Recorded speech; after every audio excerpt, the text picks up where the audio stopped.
미국이 발칵 뒤집혔습니다. 미국 정부의 비자 수수료 10만 달러 인상에 숨겨진 진짜 의도가 밝혀졌기 때문인데요.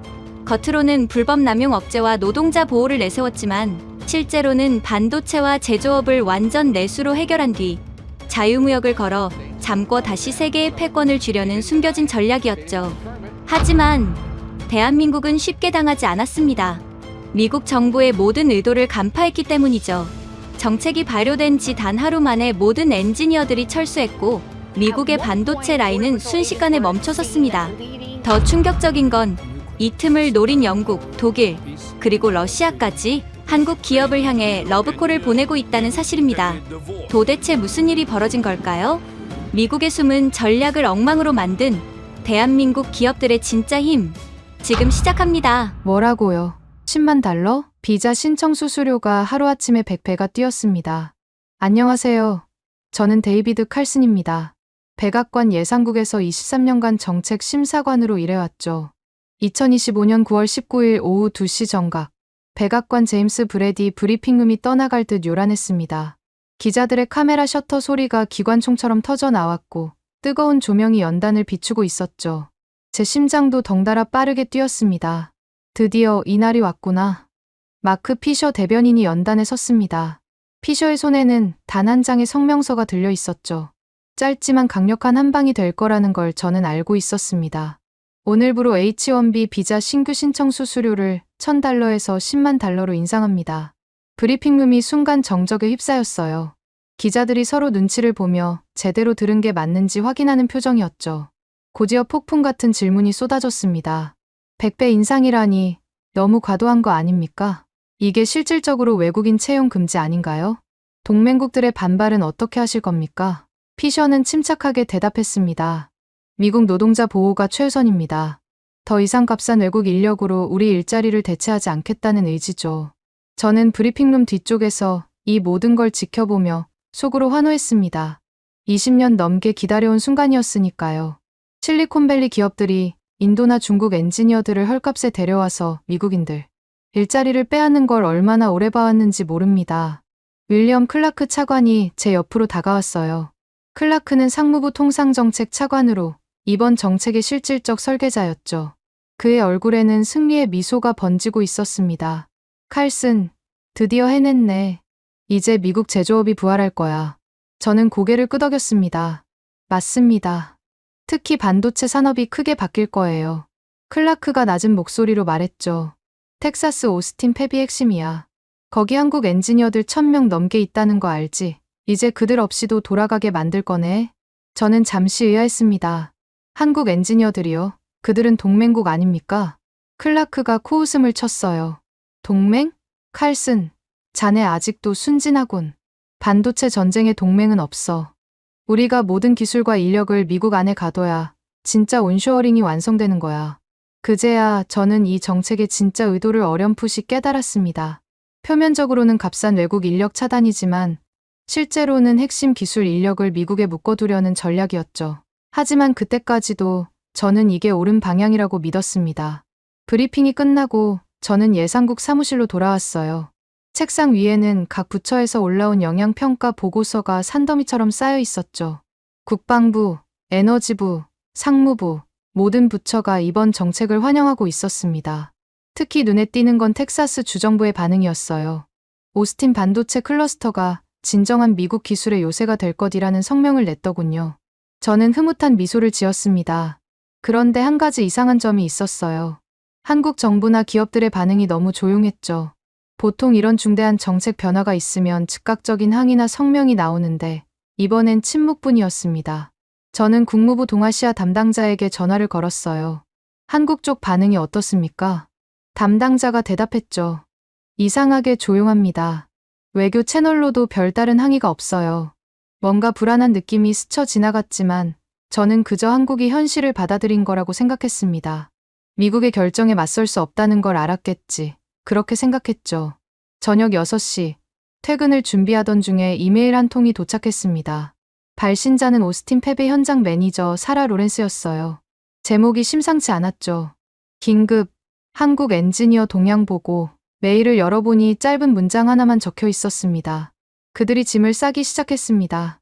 저는 순간 웃음이 나왔어요. 당연한 거 아닌가? 10만 달러 비자 수수료를 낼 수 있는 기업이 어디 있겠습니까? 한국 엔지니어들이 떠나면 미국 엔지니어들이 그 자리를 채울 거라고 생각했죠. 클라크 차관에게 메일을 전달했더니 그는 대수롭지 않게 말했습니다. 예상대로군. 며칠 지나면 한국 정부가 협상 테이블로 나올 거야. 그들은 미국 시장을 포기할 수 없거든. 저도 그의 말에 동의했어요. 한국 반도체 기업들이 미국 없이 살아남을 수 있을까요? 불가능하다고 생각했습니다. 그날 밤 집에 돌아와서 뉴스를 봤어요. 모든 채널이 비자 수수료 인상 소식을 다루고 있었죠. 앵커들은 미국 우선주의의 승리라고 평가했고 전문가들은 제조업 부활의 신호탄이라고 말했습니다. 저는 소파에 기대어 앉아 와인을 한 모금 마셨어요. 23년간 정부에서 일하면서 이렇게 속 시원한 정책은 처음이었죠. 드디어 미국이 미국답게 행동하기 시작했구나. 그렇게 생각했습니다. 하지만 창밖을 보니 워싱턴 기념탑 너머로 먹구름이 몰려오고 있었어요. 9월인데도 이상하게 차가운 바람이 불더군요. 그때는 몰랐습니다. 그게 폭풍의 전조였다는 거요. 밤 11시, 잠들기 전에 휴대폰을 확인했더니 두제 중 전화가 여러 통 와 있었습니다. 모두 오스틴 펩 관계자들이었죠. 불안한 마음에 사라 로렌스에게 전화를 걸었어요. 사라, 무슨 일입니까? 사라의 목소리가 떨리고 있었습니다.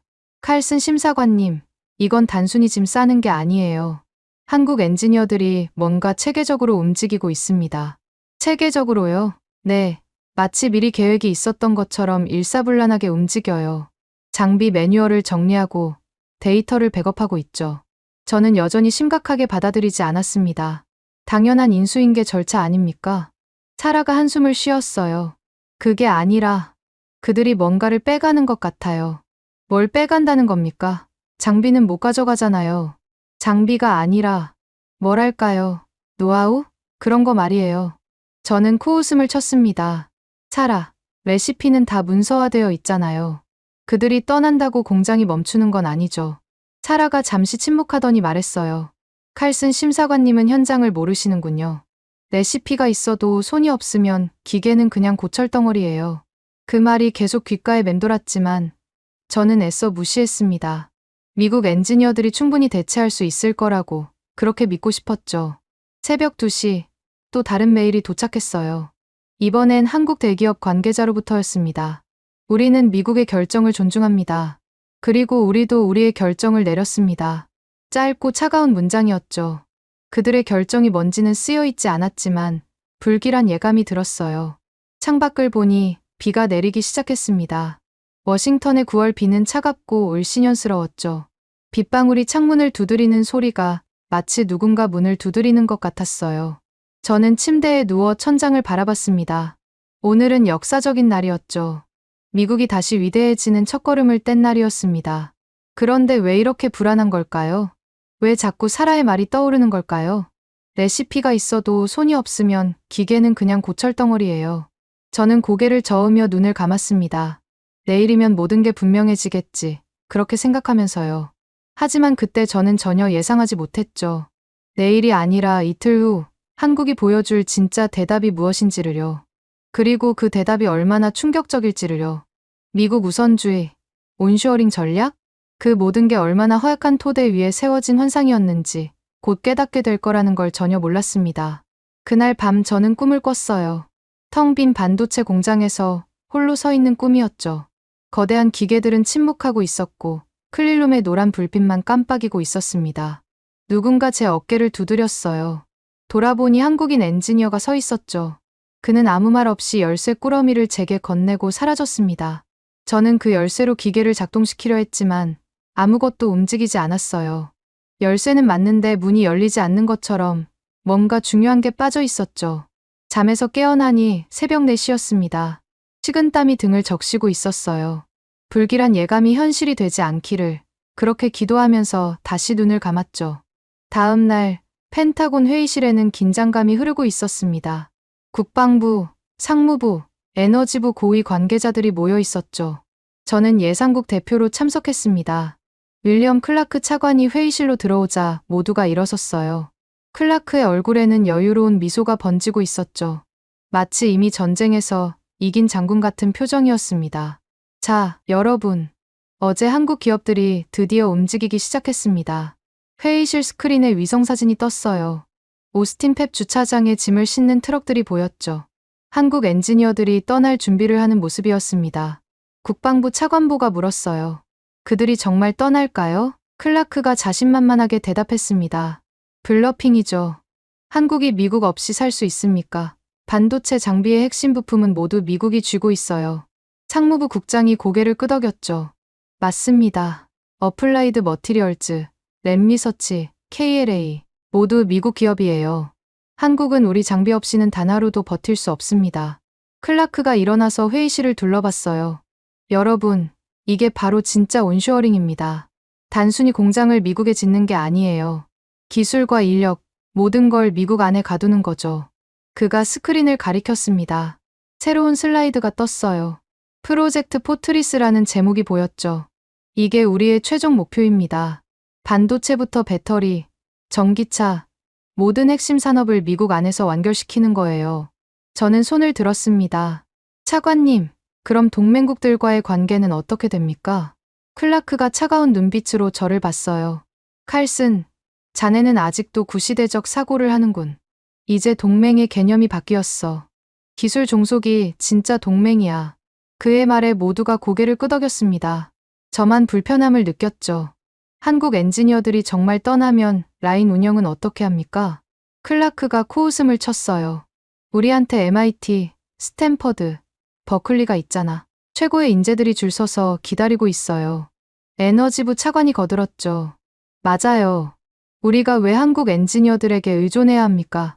미국이 반도체를 발명한 나라인데요. 회의실에 웃음이 번졌습니다. 저만 웃지 못했어요. 뭔가 놓치고 있는 것 같은 불안감이 계속됐죠. 클라크가 다시 스크린을 가리켰습니다. 보세요. 한국은 우리한테 연간 1,000억 달러 이상을 수출해요. 그중 30%가 반도체죠. 미국 시장을 잃으면 한국 경제는 무너집니다. 숫자는 명확했어요. 한국의 대미 의존도는 압도적이었죠. 하지만 저는 물었습니다. 그런데 왜 한국 정부가 조용할까요? 보통이면 난리가 났을 텐데요. 클라크가 어깨를 으쓱했어요. 충격을 받았겠지. 우리가 이렇게 강하게 나올 줄 몰랐을 거야. 며칠 지나면 무릎 꿇고 협상을 요청할 겁니다. 그때 회의실 문이 열렸어요. 비서가 급한 표정으로 들어왔죠. 차관님, 긴급 보고가 있습니다. 클라크가 짜증스럽게 물었어요. 뭔데? 한국 정부가 방금 성명을 발표했습니다. 회의실이 순간 조용해졌죠. 비서가 태블릿을 건네며 말했어요. 평택에 새로운 반도체 슈퍼클러스터를 건설한다고 합니다. 규모가 어마어마합니다. 클라크가 태블릿을 빼앗듯 가져가서 읽기 시작했어요. 그의 얼굴이 점점 굳어졌죠. 600억 달러 투자, 6만 명 고용? 국방부 차관보가 물었습니다. 그게 우리랑 무슨 상관이 있습니까? 클라크가 태블릿을 내려놓으며 말했어요. 상관없어. 그냥 국내용 선전이야. 한국이 우리 없이 반도체를 만들 수 있을까? 불가능하지. 하지만 그의 목소리에는 확신이 부족했습니다. 저는 태블릿을 가져와서 성명서를 자세히 읽어봤어요. 한 문장이 눈에 들어왔죠. 기술 자립을 통한 새로운 공급망 구축. 기술 자립이라니 한국이 정말로 미국 없이 가려는 걸까요? 클라크가 다시 자신감을 회복했어요. 어차피 장비는 우리가 쥐고 있어. ASML 장비도 미국 부품 없이는 못 만들죠. 한국이 아무리 발버둥 쳐도 한계가 있습니다. 상무부 국장이 맞장구 쳤어요. 맞아요. 극자외선 노광 장비의 핵심 렌즈는 독일 자이스가 만들지만 그 코팅 기술은 미국이 가지고 있죠. 모두가 다시 안심하는 표정이었습니다. 하지만 저는 계속 불안했어요. 한국이 이렇게 조용히 있을 리 없다는 생각이 들었죠. 회의가 끝나고 클라크가 저를 불렀습니다. 칼슨, 자네 너무 걱정이 많아. 한국을 과대평가하지 마. 하지만 차관님, 그들이 진짜로 떠나면. 클라크가 제 어깨에 손을 올렸어요. 떠나게 놔둬. 일주일도 안 돼서 돌아올 거야. 그들이 얼마나 미국에 의존하는지 깨닫게 되겠지. 그의 확신에 찬 모습이 오히려 불안했습니다. 자만은 항상 재앙의 시작이었으니까요. 오후가 되자 더 많은 보고가 올라왔어요. 한국 엔지니어들이 체계적으로 철수 준비를 하고 있다는 내용이었죠. 단순히 짐을 싸는 게 아니라 뭔가 계획적으로 움직이고 있었습니다.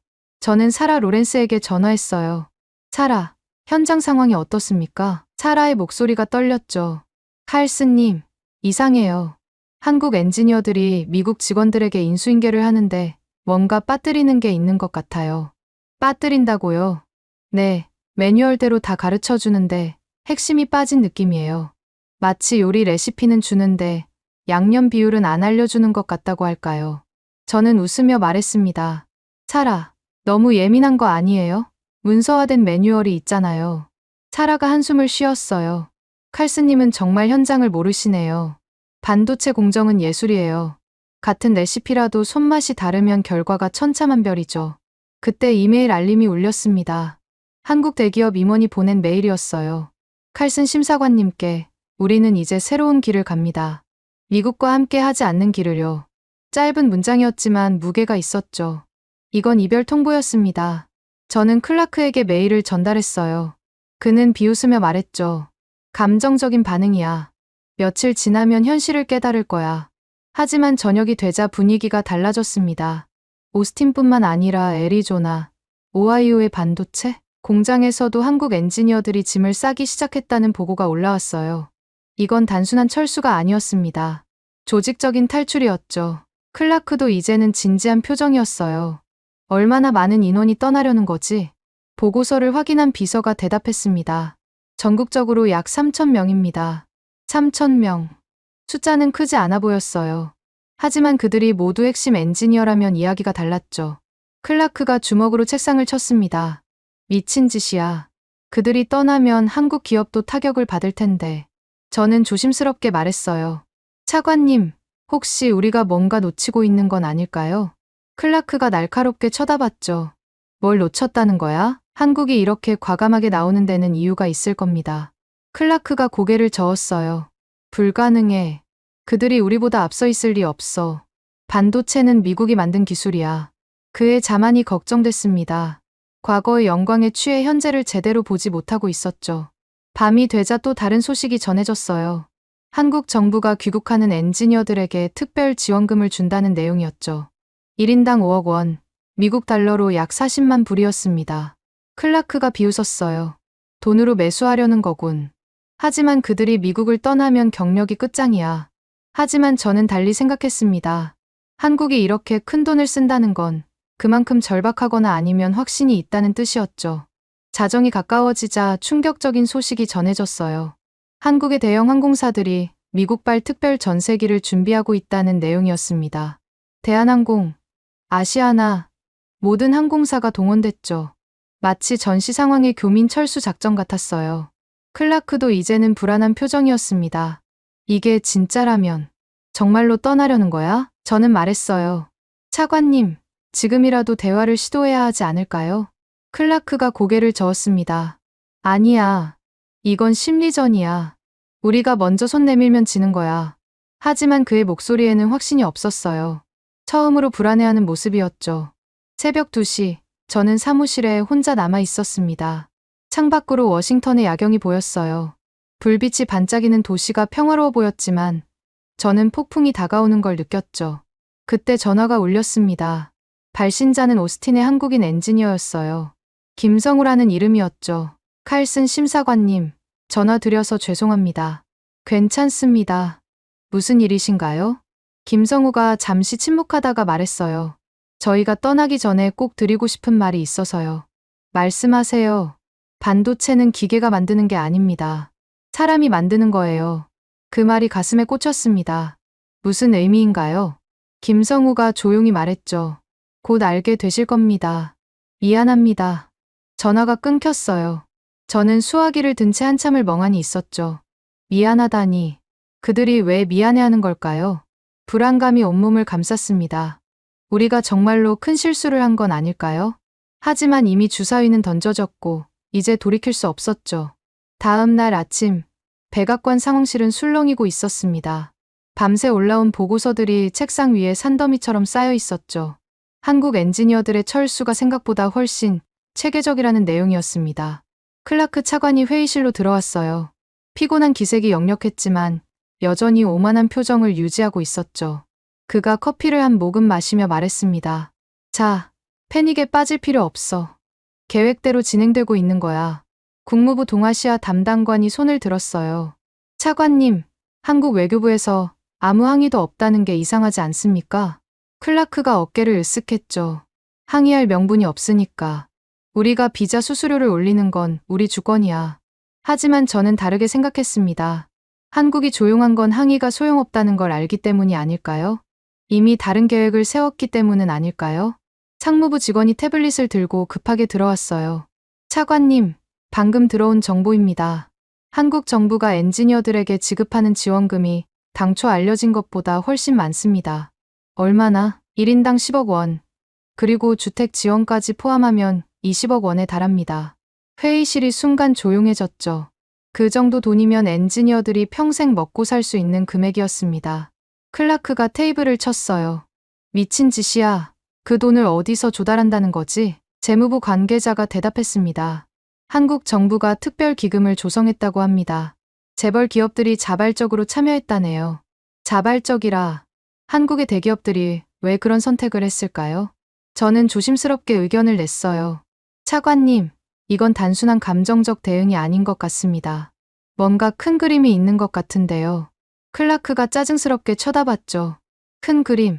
칼슨, 자네 한국을 너무 과대평가해. 그들이 뭘 할 수 있겠어. 반도체 장비도, 소재도 다 우리가 쥐고 있는데.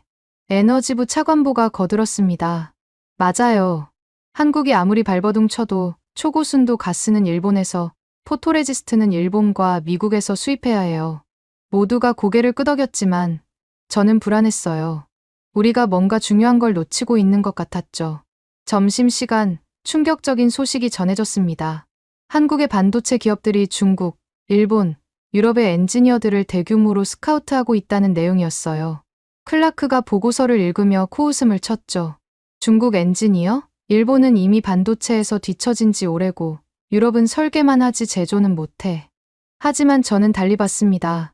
차관님, 한국이 다각화를 시도하는 것 같습니다. 미국 의존도를 줄이려는. 클라크가 손을 들어 제 말을 막았어요. 불가능해. 반도체는 생태계야. 한 나라가 혼자 할 수 있는 게 아니라고. 그때 CIA 분석관이 회의실로 들어왔습니다. 그의 표정이 심상치 않았어요. 차관님, 정보가 있습니다. 한국이 러시아와 접촉하고 있다는데요. 회의실이 발칵 뒤집혔죠. 러시아? 분석관이 고개를 끄덕였어요. 네, 구소련 시절 반도체 기술자들을 모으고 있다고 합니다. 그들 중에는 아직도 실력 있는 사람들이 많거든요. 클라크가 웃음을 터뜨렸습니다. 구소련 기술, 30년은 뒤처진 기술인데 한국이 정말 절박하긴 하군. 하지만 저는 생각이 달랐어요. 한국이 바보가 아닌 이상 이유 없이 러시아 기술자들을 모을 리 없었죠. 오후가 되자 더 이상한 소식들이 들려왔습니다. 한국 정부가 인도, 베트남, 말레이시아와 기술 협력 협정을 맺었다는 거예요. 클라크가 의아해했죠. 인도, 베트남, 그들이 뭘 할 수 있다고? 아시아 전문가가 설명했습니다. 인도는 소프트웨어 강국이고 베트남은 조립 생산 기지예요. 말레이시아는 후공정 전문이고요. 퍼즐 조각들이 맞춰지는 것 같았어요. 한국이 미국 없는 새로운 공급망을 만들려는 게 아닐까요? 저는 클라크에게 말했습니다. 차관님, 한국이 탈미국 공급망을 구축하려는 것 같습니다. 클라크가 비웃었어요. 탈미국, 그게 가능하다고 생각해. 반도체 장비의 70%가 미국과 관련되어 있어. 하지만 나머지 30%는 그 30%로는 아무것도 못해. 클라크의 확신이 오히려 불안했습니다. 역사는 자만한 자들을 가차없이 응징했으니까요. 저녁이 되자 오스틴에서 연락이 왔어요. 사라 로렌스였죠. 그녀의 목소리가 떨리고 있었습니다. 칼스님, 한국 엔지니어들이 내일 떠난대요. 전부요? 네. 1300명 전원이요. 대한항공 특별기 5대가 대기 중이래요. 1300명. 오스틴 팹 전체 인력의 40%였죠. 대체 인력은 준비됐습니까? 사라가 한숨을 쉬었어요. 미국 엔지니어 500명을 급하게 모았는데 경험이 부족해요. 대부분 신입이거나 타 분야 출신이죠. 불안감이 현실이 되고 있었습니다. 저는 클라크에게 보고했지만 그는 여전히 낙관적이었어요. 좋아. 그들이 떠나면 미국 엔지니어들이 배울 기회가 생기는 거야. 일주일이면 적응할 거야. 일주일. 정말 그럴까요? 밤이 되자 한국 언론의 보도가 전해졌습니다. 기술 독립 전쟁의 시작이라는 제목이었죠. 한국 국민들이 엔지니어들을 영웅처럼 환송한다는 내용이었어요. 클라크가 기사를 읽으며 혀를 찼습니다. 감성팔이군. 현실을 모르는 거야. 하지만 저는 기사에서 한 문장을 발견했어요. 우리는 이미 준비를 마쳤다.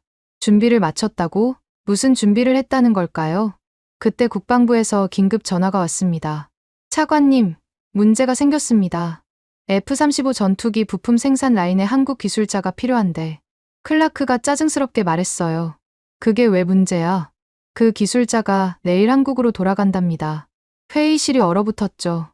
군수 물자 생산에까지 영향이 있다니. 클라크도 처음으로 당황한 표정이었어요. 그 사람 못 가게 막을 수 없나? 법적 근거가 없습니다. 자발적 퇴사거든요. 자발적 퇴사. 우리가 만든 정책 때문에 그들이 자발적으로 떠나는 거였죠. 저는 클라크에게 말했습니다. 차관님, 지금이라도 대화를. 안 돼. 우리가 먼저 손 내밀면 지는 거야. 그들이 먼저 무릎 꿇게 해야 해. 하지만 그의 목소리에는 이제 확신이 없었어요. 불안과 의구심이 섞여 있었죠. 새벽, 저는 잠을 이루지 못하고 사무실에 있었습니다. 창밖으로 보이는 워싱턴은 평화로웠지만 제 마음은 폭풍우 치듯 요동쳤어요. 전화가 울렸습니다. 또 김성우였어요. 칼슨 심사관님, 내일이면 저희가 떠납니다. 김 엔지니어님, 정말 이래야 합니까? 김성우가 잠시 침묵하다가 말했죠. 칼슨님, 기술은 사람입니다. 장비는 도구일 뿐이에요. 하지만 최첨단 장비 없이 어떻게? 최첨단이 꼭 최고는 아닙니다. 때로는 오래된 방법이 더 나을 수도 있죠. 무슨 의미인지 알 수 없었어요. 김성우가 마지막으로 말했습니다. 미안합니다. 하지만 이건 우리의 선택이 아니었어요. 미국이 먼저 선을 그었잖아요. 전화가 끊겼습니다. 저는 수화기를 들고 한참을 멍하니 있었어요. 우리가 선을 그었다. 그들은 그 선을 넘지 않고 돌아가는 거였죠. 아침이 밝았습니다. 운명의 날이었어요. 하지만 우리는 아직도 그 운명이 얼마나 가혹할지 몰랐습니다. 클라크는 여전히 말했죠. 그들이 떠나는 순간 자신들의 실수를 깨달을 거야. 하지만 저는 알고 있었습니다. 실수를 깨달아야 할 사람은 우리라는 거려. 오스틴 공항은 이른 아침부터 붐비고 있었습니다. 평소와 달리 한쪽 터미널 전체가 한국인들로 가득했죠. 1300명의 엔지니어들과 그 가족들이 줄을 서 있었습니다. 저는 클라크 차관과 함께 공항으로 향했어요. 클라크는 여전히 여유로운 표정이었죠. 구경이나 가자. 그들이 정말 떠나는지 보면서 마지막 협상 기회를 노려보지. 하지만 공항에 도착한 순간 우리는 충격을 받았습니다. 이건 단순한 출국이 아니었어요. 완벽하게 조직된 철수 작전이었죠. 대한항공 특별기 5대가 활주로에 대기하고 있었습니다. 각 비행기마다 테크 브릿지 코리아라는 현수막이 걸려 있었어요. 마치 국가적 프로젝트처럼 보였죠. 한국 엔지니어들은 가족 단위로 줄을 서 있었습니다. 아이들은 태극기를 들고 있었고 부인들은 담담한 표정이었어요. 누구도 슬퍼하거나 아쉬워하는 기색이 없었죠. 오히려 해방감 같은 게 느껴졌습니다. 사라 로렌스가 우리에게 다가왔어요. 그녀의 얼굴은 창백했죠. 차관님, 이건 예상보다 훨씬 심각합니다. 뭐가 심각하다는 거요? 사라가 서류 뭉치를 건넸어요. 한국 엔지니어들이 남기고 간 인수인계 문서예요. 보세요. 클라크가 서류를 훑어봐 수백 페이지에 달하는 매뉴얼이었죠. 모든 공정이 상세하게 적혀 있었어요. 이거면 충분하잖아. 사라가 고개를 저었습니다. 아니에요. 이건 껍데기예요. 진짜 노하우는 여기 없어요. 그때 김성우가 우리에게 다가왔습니다. 그의 손에는 또 다른 매뉴얼 더미가 들려 있었죠. 칼슨 심사관님, 클라크 차관님, 이것도 드리고 가겠습니다. 김성우가 매뉴얼을 바닥에 내려놓았어요. 수천 페이지는 될 것 같았죠. 클라크가 비웃었습니다. 이걸로 우리를 겁주려는 건가? 매뉴얼이 있으면 누구나 할 수 있어. 김성우가 조용히 웃었어요. 차관님은 요리를 하십니까? 뭐, 레시피북이 있다고 미슐랭 셰프가 되는 건 아니죠. 반도체도 마찬가지예요. 클라크가 얼굴을 붉혔습니다. 그래도 시간이 지나면. 김성우가 고개를 저었어요. 시간이 문제가 아닙니다. 손맛이 문제죠. 이 손맛은 10년, 20년 경험으로 만들어지는 겁니다. 그가 자신의 손을 들어 보였어요. 이 손이 진짜 기술입니다. 기계를 만지면서 미세한 떨림을 느끼고 소리를 듣고 냄새를 맡는 감각. 이건 매뉴얼에 쓸 수 없어요. 클라크가 말문이 막혔죠. 저도 할 말이 없었습니다. 김성우가 뒤를 돌아봤어요. 한국 엔지니어들이 하나둘 탑승을 시작하고 있었죠. 우리가 떠나면 라인은 돌아갈 겁니다. 하지만 제대로 돌지는 않을 거예요. 무슨 의미인가요? 김성우가 의미심장하게 웃었습니다. 수율이 떨어질 겁니다. 처음엔 조금, 그 다음엔 좀 더, 결국엔. 그는 말을 끝맺지 않고 걸어갔어요. 사라가 떨리는 목소리로 말했죠. 수율이 10%만 떨어져도 우리는 적자예요. 20% 떨어지면 라인을 세워야 해요. 클라크가 주먹을 쥐었습니다. 겁주지 마. 미국 엔지니어들이 금방 따라잡을 거야. 하지만 그의 목소리에는 확신이 없었어요. 탑승이 계속되는 동안 놀라운 장면이 펼쳐졌습니다. 미국인 동료들이 나와서 한국 엔지니어들을 포옹하며 작별 인사를 하고 있었어요. 눈물을 흘리는 사람들도 있었죠. 한 미국인 엔지니어가 한국 동료에게 말했습니다. 우리 어떻게 해야 해? 내가 없으면. 한국 엔지니어가 그의 어깨를 토닥였어요. 할 수 있을 거야. 시간이 좀 걸리겠지만 좀 일하는 게 얼마나 될까요? 클라크가 갑자기 움직였습니다. 탑승구로 가서 마이크를 집어들었어요. 여러분, 잠시만요.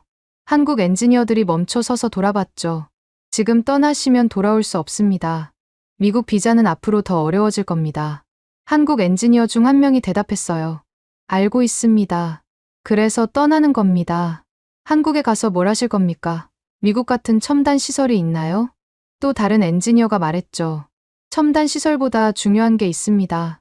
자존심이요. 자존심. 그 한마디에 클라크는 할 말을 잃었어요. 윤재현이 나타났습니다. 한국 대기업의 글로벌 전략 본부장이었죠. 그는 클라크 앞에 서서 말했어요. 클라크 차관님, 이건 비즈니스가 아닙니다. 이건 선택의 문제예요. 무슨 선택? 종속이냐, 자립이냐의 선택이죠. 윤재현이 뒤를 돌아봤습니다. 우리는 자립을 택했습니다. 어렵더라도, 힘들더라도 우리 길을 가기로 했어요. 클라크가 비웃었어요. 자립, 반도체 장비 없이? 윤재현이 미소를 지었죠. 장비는 살 수 있습니다. 하지만 자존심은 살 수 없어요. 그 순간 첫 번째 비행기가 엔진을 켰습니다. 굉음이 공항을 뒤흔들었어요. 한국으로 향하는 첫 비행기였죠. 한국 엔지니어들이 하나둘 비행기에 올랐습니다. 가족들과 함께 짐을 들고 담담하게 올라갔어요. 누구도 뒤돌아보지 않았죠. 사라가 울먹이며 말했어요. 이건 재앙이에요. 우리가 무슨 짓을 한 거죠? 클라크가 그녀를 노려봤습니다. 당황하지 마. 일주일이면 정상화될 거야. 하지만 저는 알고 있었어요. 일주일이 아니라 1년이 걸려도 정상화되지 않을 거라는 거요. 두 번째, 세 번째 비행기도 탑승을 마쳤습니다. 이제 마지막 두 대만 남았어요. 그때 한 한국인 아이가 저에게 다가왔습니다. 10살쯤 돼 보이는 남자아이였어요. 아저씨, 이거 드릴게요. 아이가 종이 한 장을 건넸습니다. 한글로 뭔가 적혀 있었어요. 이게 뭐니? 아빠가 드리래요. 미국 친구들에게 전하라고요. 종이를 펼쳐보니 영어로 번역이 적혀 있었습니다. 기술은 마음이다. 마음이 떠나면 기술도 떠난다. 아이가 엄마 손을 잡고 비행기로 올라갔어요. 작은 손에 태극기를 들고서요. 네 번째 비행기가 이륙 준비를 마쳤습니다. 활주로로 이동하는 비행기를 보며 클라크가 중얼거렸어요. 미친 짓이야. 그들이 무슨 생각을. 하지만 그의 목소리는 이제 떨리고 있었죠. 확신이 무너지고 있었습니다. 마지막 비행기에 김성우가 올라탔어요. 탑승구에서 그가 뒤를 돌아봤습니다. 우리와 눈이 마주쳤죠. 김성우가 손을 들어 인사했어요. 작별이 아니라 결별의 인사였습니다. 비행기 문이 닫혔어요. 5대의 비행기가 모두 활주로에 늘어섰죠. 장관이었습니다. 그리고 한 대씩 이륙하기 시작했어요. 굉음을 내며 하늘로 올라갔죠.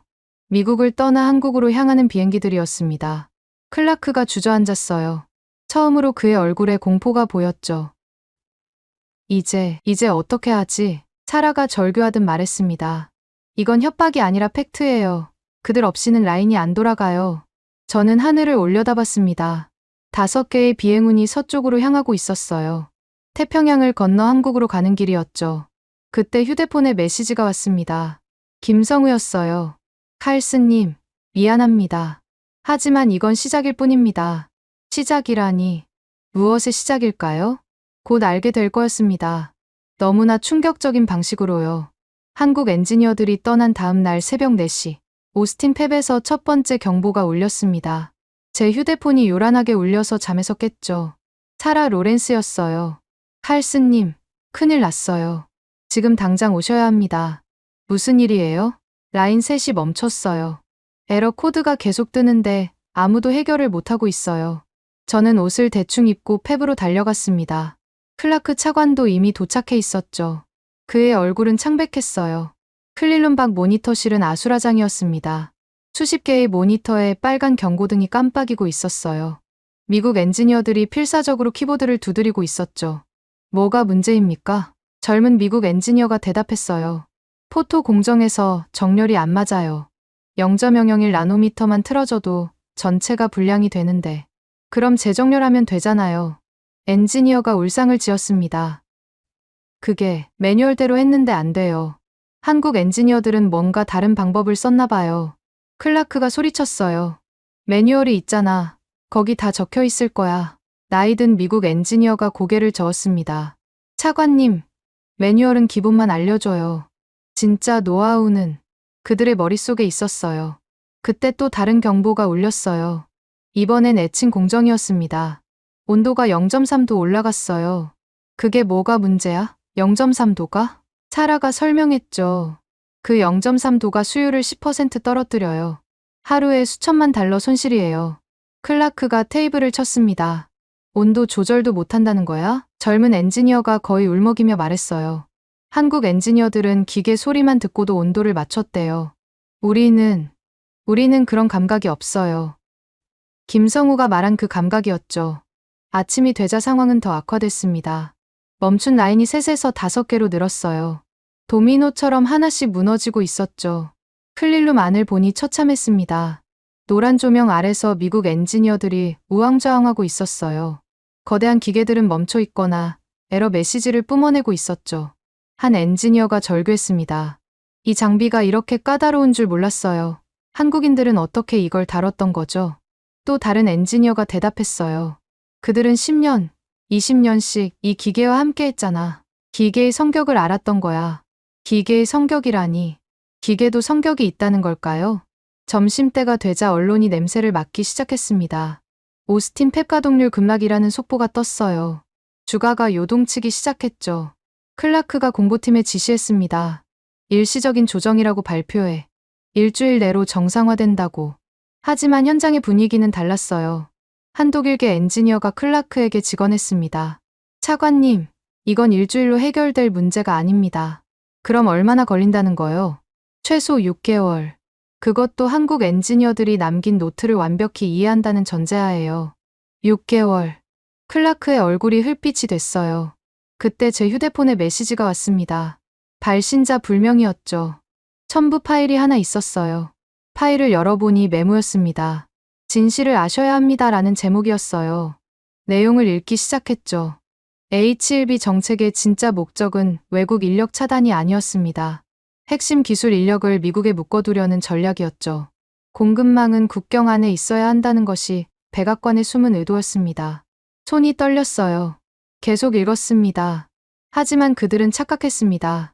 공급망은 공장이 아니라 사람입니다. 사람이 떠나면 공급망도 무너집니다. 메모의 마지막 문장이 충격적이었어요. 한국은 이미 다 알고 있었습니다.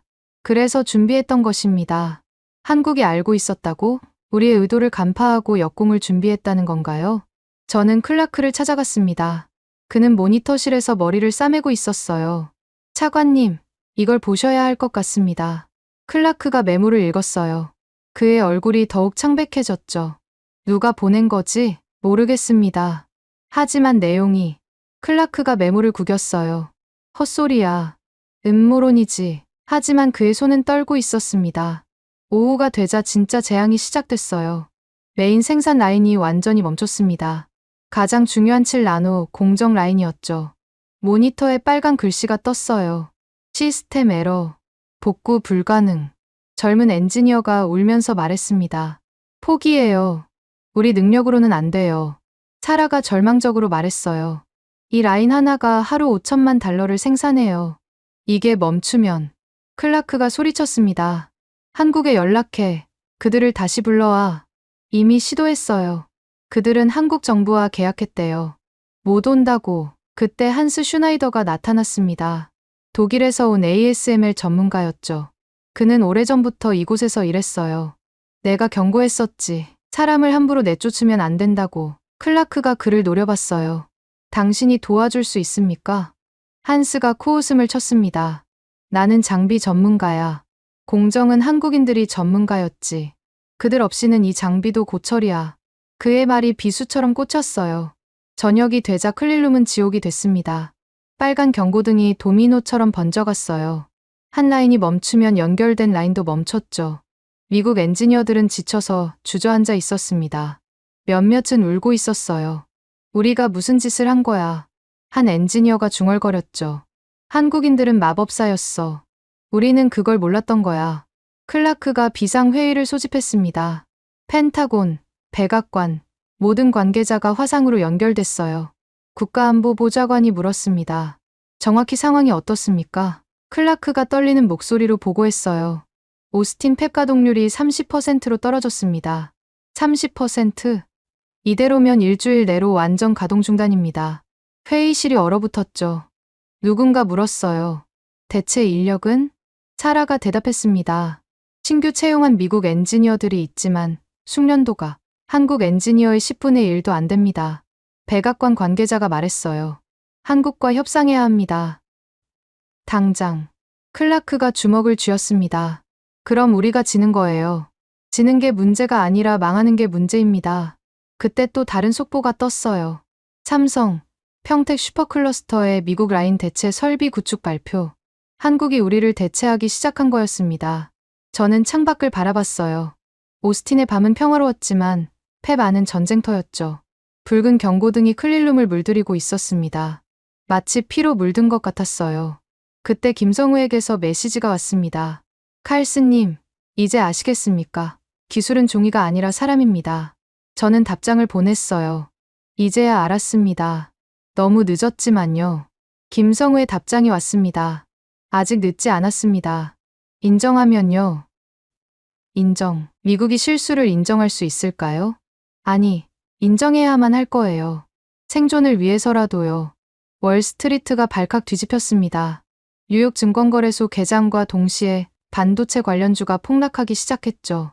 인텔, 퀄컴, 엔비디아, 모든 주가가 빨간색으로 물들었어요. 하루 만에 시가총액 수천억 달러가 증발했습니다. 저는 백악관 긴급 대책회의에 참석하고 있었어요. 대통령 경제보좌관, 재무장관, 상무장관, 모두가 창백한 얼굴이었죠. 회의실 스크린에는 실시간 주가 차트가 떠 있었습니다. 재무장관이 떨리는 목소리로 말했어요. 이대로면 금융위기 수준입니다. 반도체는 모든 산업의 쌀이니까요. 경제보좌관이 보고서를 들어 올렸습니다. 오스틴뿐만 아니라 애리조나, 오레곤 펩도 연쇄 문제가 발생하고 있습니다. 한국 엔지니어들이 빠진 자리를 못 메우고 있어요. 상무장관이 한숨을 쉬었죠. 우리가 얼마나 그들에게 의존했는지 이제야 알았네요. 그때 CNN 속보가 떴습니다. 앵커가 심각한 표정으로 말하고 있었어요. 전문가들은 이번 사태를 아메리칸 리스크라고 부르기 시작했습니다.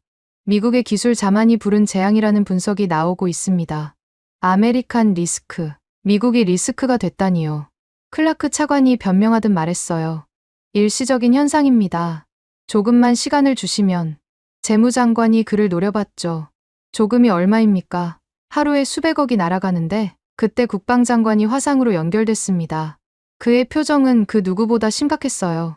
F-35 부품 생산 라인이 멈췄습니다. 국방 물자 공급에 차질이 생겼어요. 회의실이 얼어붙었죠. 경제 문제를 넘어 안보 문제가 된 거였습니다. 대통령 보좌관이 클라크를 쏘아봤어요. 차관, 당신이 장담했잖아. 한국인들이 없어도 문제 없다고. 클라크가 고개를 숙였습니다. 제가 판단착오를 했습니다. 그때 또 다른 속보가 떴어요. 이번엔 월스트리트 저널이었죠. 삼성전자, 평택 슈퍼클러스터 첫 가동 성공. 수율 95% 달성. 95%. 우리는 지금 30%도 못 내는데요. 기자가 현장에서 리포트하고 있었습니다. 한국으로 돌아온 엔지니어들이 불과 사흘 만에 라인을 정상화시켰습니다. 그들의 노하우가 얼마나 중요했는지 보여주는 대목입니다. 화면에 평택 클러스터가 비쳤어요. 거대한 건물들이 불야성을 이루고 있었죠. 클린룸에서는 한국 엔지니어들이 능숙하게 장비를 다루고 있었습니다. 한 엔지니어가 인터뷰했어요. 미국에서는 손님이었지만 여기서는 주인입니다. 그 차이가 크죠? 주인과 손님의 차이. 우리는 그들을 손님으로만 대했던 거였어요. 재무장관이 테이블을 쳤습니다. 당장 한국과 협상해야 합니다. 하지만 국무부 차관이 고개를 저었어요. 한국이 협상 테이블에 앉지 않습니다. 자기들은 할 일 한다고만 하네요. 그때 저에게 전화가 왔습니다. 사라 로렌스였어요. 칼슨님, 큰일 났어요. 이번엔 정말 큰일이에요. 또 뭐가 멈췄습니까? 멈춘 게 아니라 폭발했어요. 뭐라고요? 전화를 끊고 급히 보고했습니다. 오스틴 팹에서 화학물질 누출 사고가 발생했습니다. 회의실이 다시 얼어붙었어요. 상무장관이 물었죠. 인명 피해는? 다행히 없습니다. 하지만 라인 2개가 완전히 못 쓰게 됐대요. 클라크가 머리를 감쌌습니다. 미숙한 작업자가 실수한 거예요. 한국 엔지니어들은 그런 실수를 한 적이 없는데. 경제보좌관이 냉정하게 말했어요. 이제 변명은 그만하시죠. 해결책을 찾아야 합니다. 하지만 해결책이 있을까요? 떠난 사람들을 어떻게 다시 부를 수 있을까요? 그때 텍사스 주지사가 화상으로 연결됐습니다. 그는 격분한 표정이었어요. 연방정부가 무슨 짓을 한 겁니까? 우리 주 경제가 붕괴 직전이에요. 주지사님, 진정하시고. 진정이요? 오스틴 시민 10만 명의 일자리가 위험해요. 삼성이 철수하면 협력업체도 다 무너집니다. 주지사의 말이 맞았어요. 반도체 팹 하나가 무너지면 생태계 전체가 흔들렸죠. 그때 충격적인 뉴스가 또 떴습니다. 타이완 TSMC, 미국 신규 투자 재검토 선언? 일본 소니도 성명을 냈어요. 미국의 예측 불가능한 정책 변화에 우려. 도미노가 시작됐습니다. 한국만이 아니라 모든 아시아 기업들이 미국을 재평가하기 시작한 거예요. 재무장관이 일어섰습니다. 대통령께 보고해야 합니다. 이건 국가 비상사태예요. 클라크가 마지막으로 발악했어요. 며칠만 더 기다리면 미국 엔지니어들이 적응할 겁니다. 하지만 아무도 그의 말을 믿지 않았죠. 회의가 끝나고 저는 복도에서 한 의원을 만났습니다. 그는 상훈산업위원회 위원장이었어요. 칼슨, 이게 다 계획된 거였다면서? 무슨 말씀이신지. 의원이 제 어깨를 잡았어요. 온쇼어링이라는 명목으로 외국 인재를 쫓아낸 거잖아. 그런데 정작 쫓아낸 건 인재가 아니라 우리의 경쟁력이었어. 그의 말이 가슴을 찔렀습니다. 저녁, 저는 호텔 방에서 뉴스를 보고 있었어요. 모든 채널이 이 사태를 다루고 있었죠. 한 전문가가 말했습니다. 미국은 하드웨어만 보고 소프트웨어를 무시했습니다. 여기서 소프트웨어는 사람이에요. 사람의 경험과 노하우 말입니다. 또 다른 전문가가 덧붙였어요. 한국은 이미 수년 전부터 준비했던 것 같습니다. 미국 의존도를 줄이고 자체 생태계를 구축하려는 계획을요. 우리가 온쇼어링을 외치는 동안 한국은 자립을 준비했던 거였어요. 밤이 깊어갈수록 뉴스는 더 암울해졌습니다. 나스닥 최악의 하루, 10% 폭락, 반도체 대란 현실화, 바이든 행정부 최대 위기. 그때 윤재현에게서 전화가 왔어요. 한국 대기업의 그 본부장이었죠. 칼슨 심사관님, 어떠신가요? 윤 본부장님, 이렇게 될 줄 아셨습니까? 윤재현이 잠시 침묵하다가 말했어요. 우리도 원하지 않았습니다. 하지만 미국이 먼저 문을 닫았잖아요. 그래도 이렇게까지. 칼슨님, 우리는 30년간 미국과 함께 성장했어요. 그런데 하루아침에 우리를 버렸잖아요. 10만 달러 비자 수수료가 단순한 돈 문제일까요? 그의 말이 맞았어요. 그건 돈이 아니라 메시지였죠. 너희는 필요 없다는 메시지였습니다. 윤재현이 계속 말했어요. 기술 동맹은 신뢰입니다. 신뢰가 깨지면 기술도 떠나요. 이제 미국도 알게 됐겠죠. 전화를 끊고 창밖을 봤습니다. 워싱턴의 밤거리는 여전히 화려했지만 그 빛이 얼마나 허약한 토대 위에 있는지 이제 알게 됐어요. 그때 백악관에서 긴급 메시지가 왔습니다.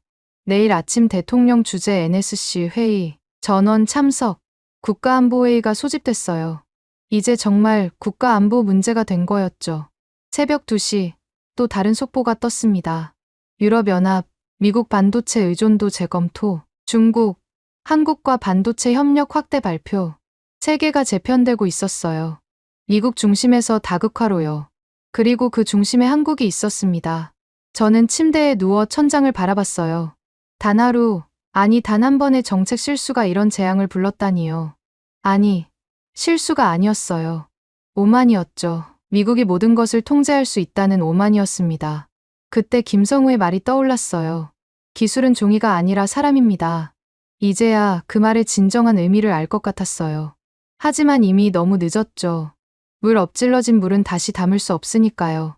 국가안보회의 상황실은 살벌한 분위기였습니다. 대통령이 직접 주재하는 회의였죠. 각 부처 장관들과 군 수뇌부, 경제 참모들이 모두 모여 있었어요. 저는 예산국 실무자로 배석했습니다. 대통령이 무거운 목소리로 물었어요. 정확한 피해 규모가 얼마입니까? 재무장관이 보고서를 펼쳤습니다. 어제 하루 동안 반도체 관련 기업 시가총액이 7천억 달러 증발했습니다. 7천억 달러. 한국 GDP의 절반에 가까운 금액이었어요. 앞으로 전망은? 오스틴 팻 복구에만 최소 6개월이 걸립니다. 그것도 숙련 인력을 구한다는 전제하에요. 6개월. 회의실에 한숨소리가 퍼졌죠. 국방장관이 이어서 보고했습니다. 군수 물자 생산 차질로 전투기 인도가 3개월 지연됩니다. 동맹국들이 항의하고 있어요. 상무장관도 암울한 소식을 전했죠. 인텔과 퀄컴이 긴급 이사회를 열었습니다.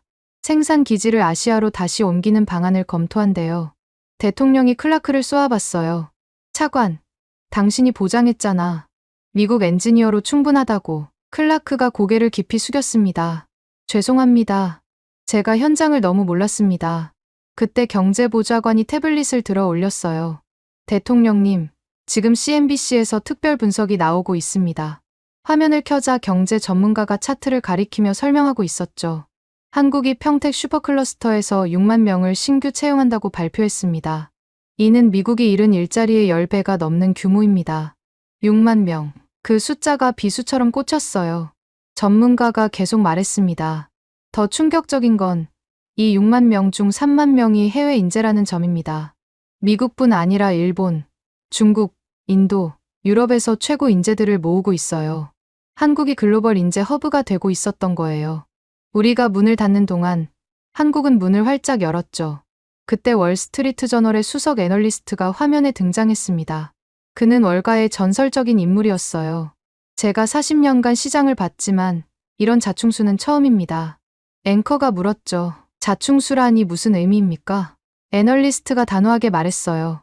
공급망은 공장이 아닙니다. 공급망은 신뢰와 인력입니다. 미국은 10만 달러로 신뢰를 팔았고 그 대가로 인력을 잃었습니다. 그의 말이 회의실에 그대로 중계되고 있었어요. 모두가 숨죽여 들었죠. 한국 엔지니어 한 명이 만들어내는 가치가 연간 1,000만 달러입니다. 3,000명이면 300억 달러예요. 그들을 쫓아내고 10만 달러를 아끼려 했다. 이게 경제입니까? 대통령이 화면을 끄라고 지시했어요. 하지만 이미 모든 언론이 같은 논조로 보도하고 있었죠. 국무장관이 보고했습니다. 한국 정부가 성명을 발표했습니다. 성명문이 스크린에 떴어요. 한국은 열린 기술 생태계를 구축할 것입니다. 국적과 인종을 차별하지 않고 능력 있는 인재를 환영합니다. 우리와 정반대의 길이었죠. 그때 CIA 국장이 충격적인 정보를 전했어요. 중국이 한국과 반도체 동맹을 맺으려 합니다. 만약 성사되면 대통령이 주먹을 쥐었습니다. 그럼 우리가 완전히 고립되는 거 아닙니까? 그때 제 휴대폰이 진동했어요. 김성우였습니다. 메시지가 하나 왔죠. 복구 6개월은 낙관적입니다. 현실은 1년 이상. 저는 조용히 클라크에게 메시지를 보여줬어요. 그의 얼굴이 더욱 창백해졌죠. 회의가 계속되는 동안 언론의 포화는 더욱 거세졌습니다. CNN은 미국의 기술 쇄국주의라고 비판했고 폭스뉴스조차 정부의 치명적 실수라고 보도했어요. 그때 텍사스 주지사가 화상으로 폭탄 선언을 했습니다. 텍사스는 독자적으로 한국과 협상하겠습니다. 연방정부가 못한다면 우리가 하겠어요. 주정부가 연방정부를 무시하고 독자 행동에 나선 거예요. 전례 없는 일이었죠. 캘리포니아 주지사도 가세했습니다. 실리콘밸리가 죽어가고 있습니다. 우리도 독자 행동을 검토하겠습니다. 연방제가 흔들리고 있었어요. 경제 위기가 정치 위기로 번지고 있었죠.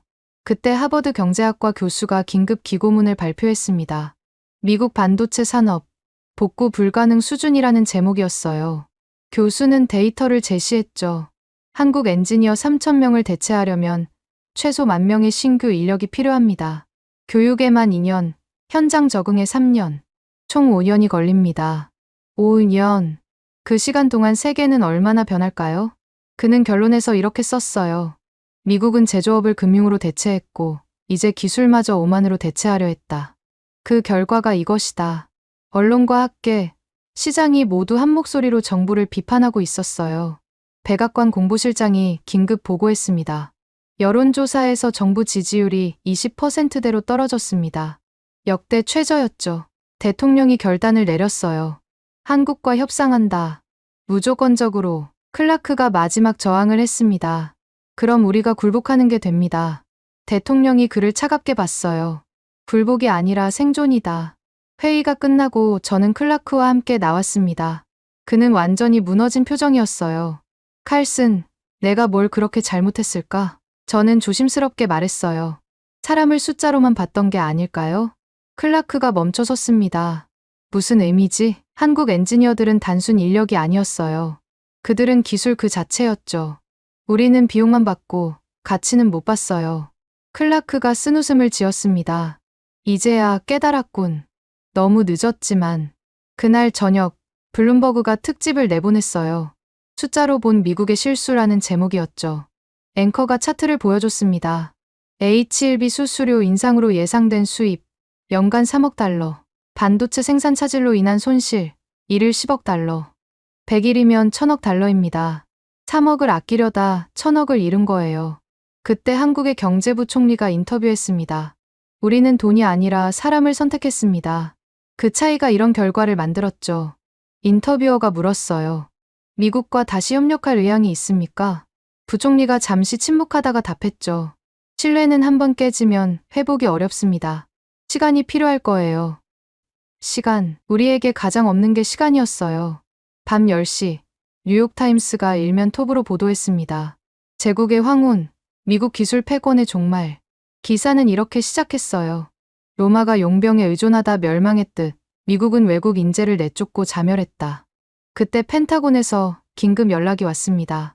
중국이 한국산 반도체 대량 구매 계약을 체결했습니다. 우리의 적이 우리의 동맹과 손잡은 거예요. 이보다 큰 굴욕이 있을까요? 새벽 1시, 저는 호텔 창가에 서 있었어요.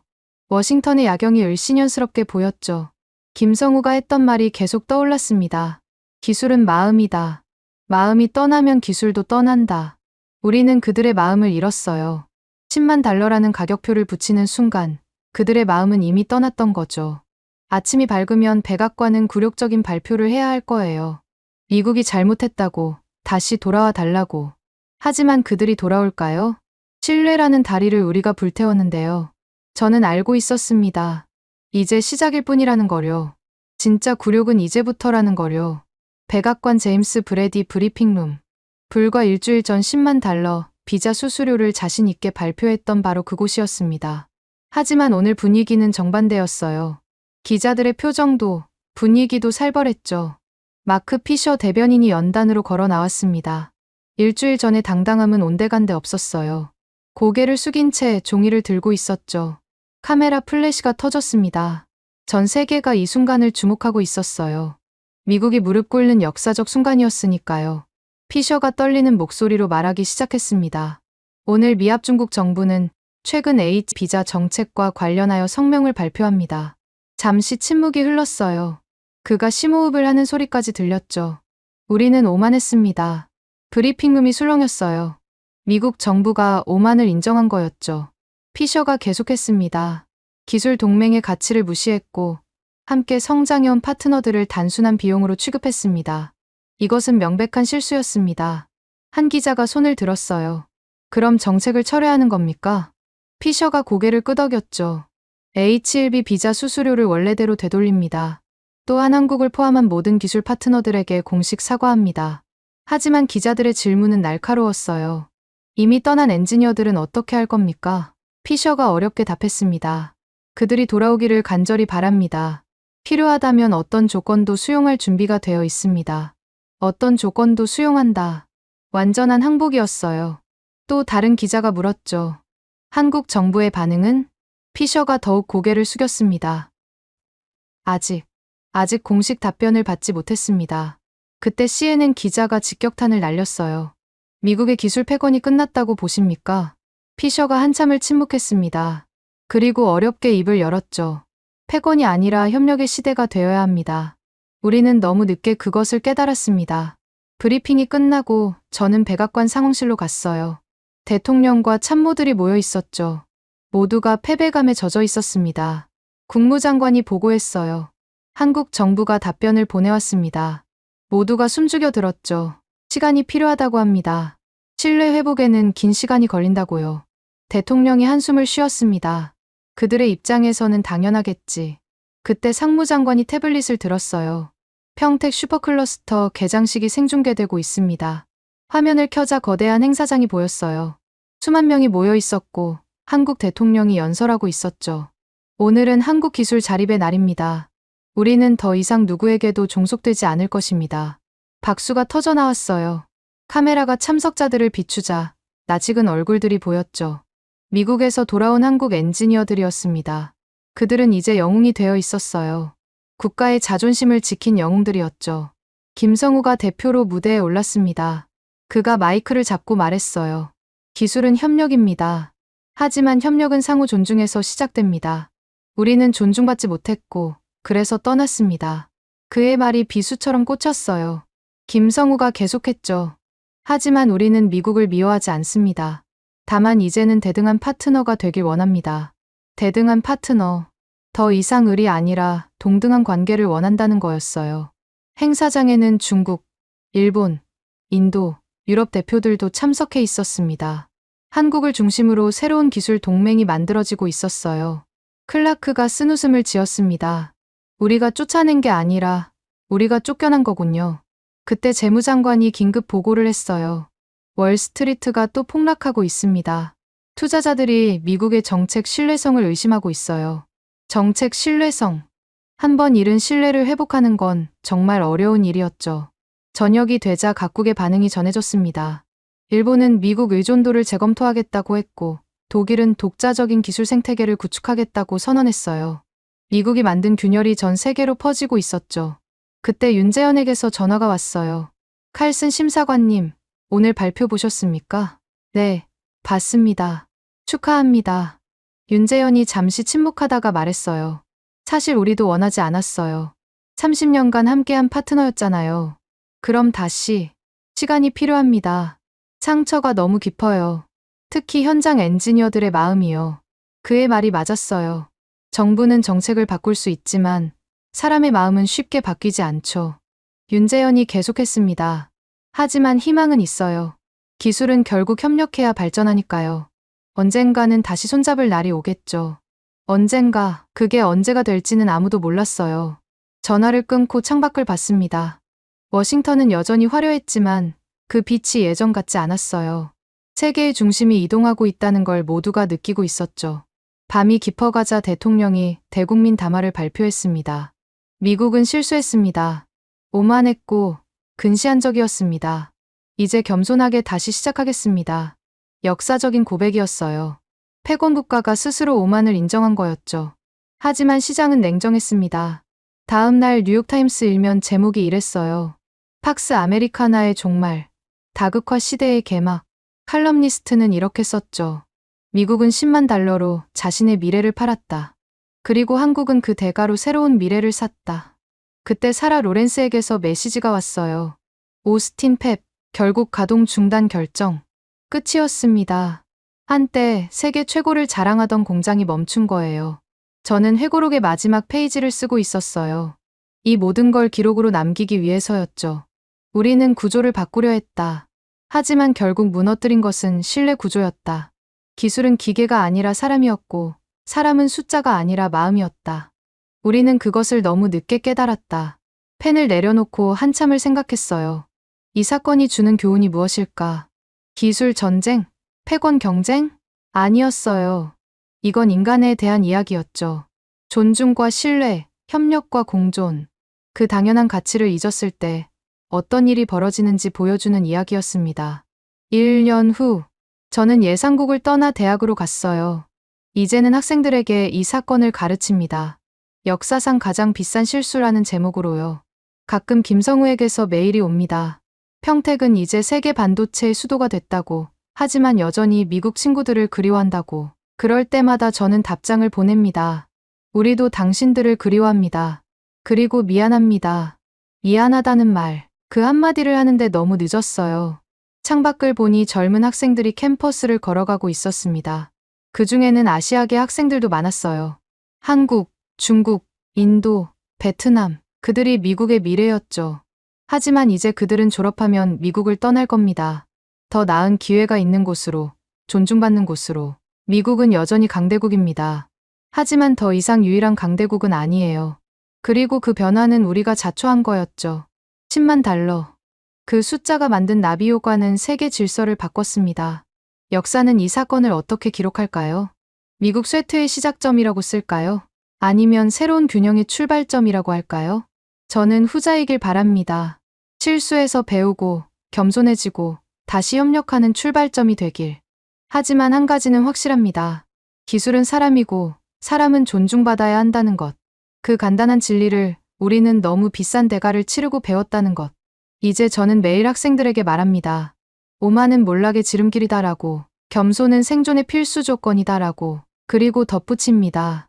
기억하라. 기술의 중심은 사람이다. 항상, 언제나. 대한민국이 잘하고 있다고 생각하신다면 한국 최고. 대한민국이 아직 멀었다고 생각하신다면 한국 힘내라. 여러분의 생각을 댓글로 남겨주세요. 지금까지 감동을 더하다였습니다.